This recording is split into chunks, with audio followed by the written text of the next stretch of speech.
Your Excellency, Your Royal Highness, Prince Mohammed bin Salman, Your Highnesses, Your Excellencies, we will not talk about the historical rights of the Palestinians or the solidarity of both the Palestinian and the Lebanese people and our role to support them and legitimacy of the resistance in both countries and what has embodied of honor and what has provided the iconic fighters and the brave fighters. And will not talk about the Nazi crimes of the Zionist regime and not the transformation of the West as a supporter to become a partner. This will not add to what Muslims and Arab know and others know in the world today. As far as our summit, we met a year ago and we expressed and we condemned. And for a year, the crime continues. So are we meeting today to copy the past, the history, or maybe change in the future and its different dimensions?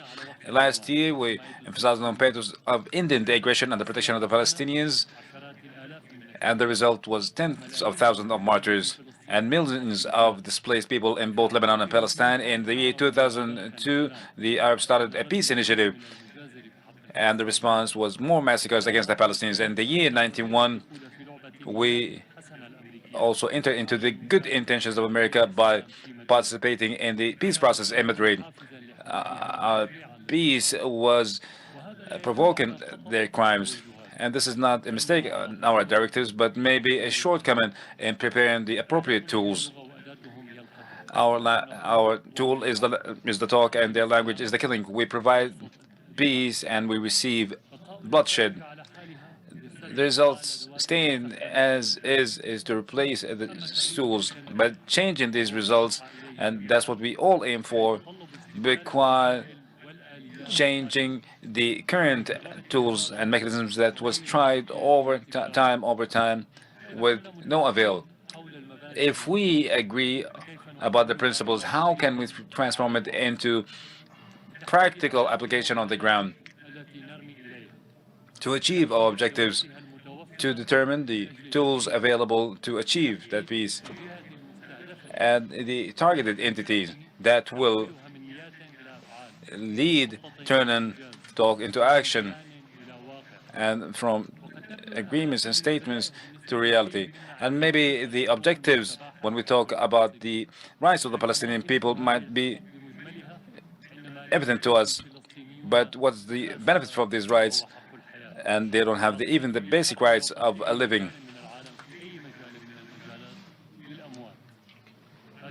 That means that with the importance as we're trying to retrieve or regain those rights of the Palestinians, the priority now to stop the massacres and to stop the genocide.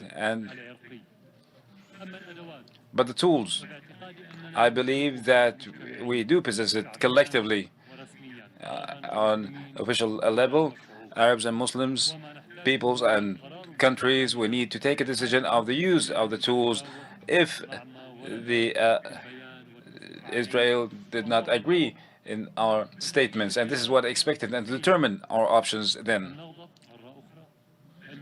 Should we be angry again? Should we condemn? Should we call upon the international community? Should we impose sanctions? But what is our practical plan? We are indirect partners in this genocide. We're not talking about a country, but we're talking about a colonist entity, an outlaw regime. We're dealing with settlers, more barbaric than humane. And the problem is not with a certain government or this government and the people who are scared of the previous events. They all working with one ideological brain, sick with bloodshedding, suffering from schizophrenia.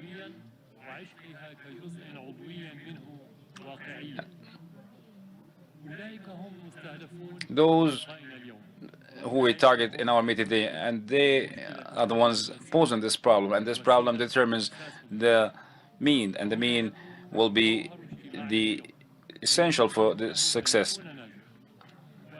And we're hoping that we'll achieve success in this meeting and we'll take the appropriate decisions, not to be as one talking to a thief with the language of law, and with the criminal with the language of ethics, and with the killer with the language of humanity. And the good intentions should not be once again a starting point for more killing against both the Palestinian and the Lebanese people that has paid for their good intentions. And peace be upon you.